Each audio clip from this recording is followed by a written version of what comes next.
কুমু লাইলাহা ওয়া সুমু ইয়াওমাহা।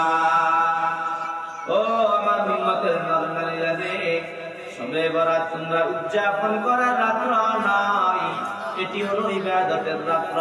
তোমরা রাত্রি পর বসে বসে বসে বসে আল্লাহর ইবাদত করবা, আর দিনের বেলা মাওলার জিকিরের জন্য রোজা রাখবা।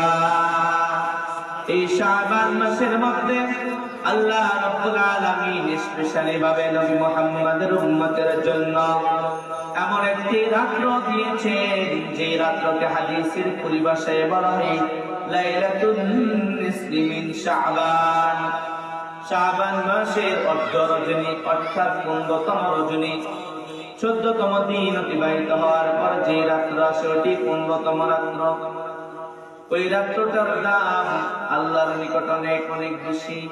ওই রাত্রকে হাদিসের পরিভাষায় বলা হয় লাইলাতুন নিসফি মিন শাবান। আর আমরা বাংলার মুসলমান বলে থাকি শবে বরাত। সব শব্দটি হলো পারসি, এর অর্থ হলো রাত্র। বরাত শব্দটি হলো আরবি, এর অর্থ হলো কর্তন করা।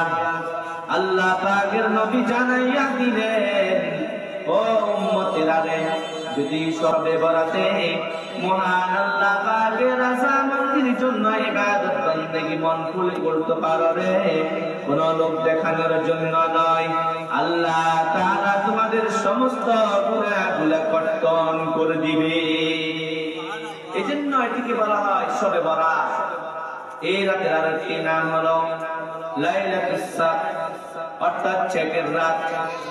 আমরা যখন দুনিয়ারই কোনো মানুষের কাছে যাই, যখন মানুষটা বেশি ধনী হয়ে যায়, টাকা পয়সা অনেক বেশি হয়ে যায়, 500 টাকার জন্য গেলে আমাদেরকে দিয়া দেয়, 5000 টাকার জন্য গেলে দিয়া দেয়।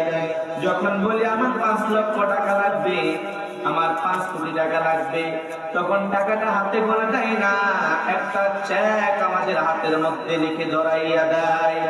অনুরূপভাবে এই রাতকে মুফাসসিরিন কেরাম বলেন লাইলাতুস সাব, অর্থাৎ চেকের রাত। এই রাতে যদি কোনো বান্দা মহান রবের শান্তির জন্য আমল ইবাদত বন্দেগী করে গো, আল্লাহ পাক তার হাতের মধ্যে এমন একটি চেক ধরাইয়া দেয়, যে চেকের মধ্যে লেখা থাকে বান্দার সমস্ত গুনাহ কেটে দিলাম।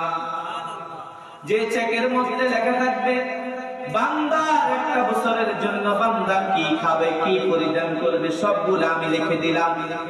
ওই চেকটা পাওয়ার জন্য আমাকে আপনাকে লাইলাতুন নিসফি মিন শাবান, অর্থাৎ শাবান মাসের অর্ধ রজনী 14তম দিন যাইয়া 15তম রজনী, ওই রাত্রে বেশি বেশি মাওলার রাজামন্দির জন্য ইবাদত করতে হবে।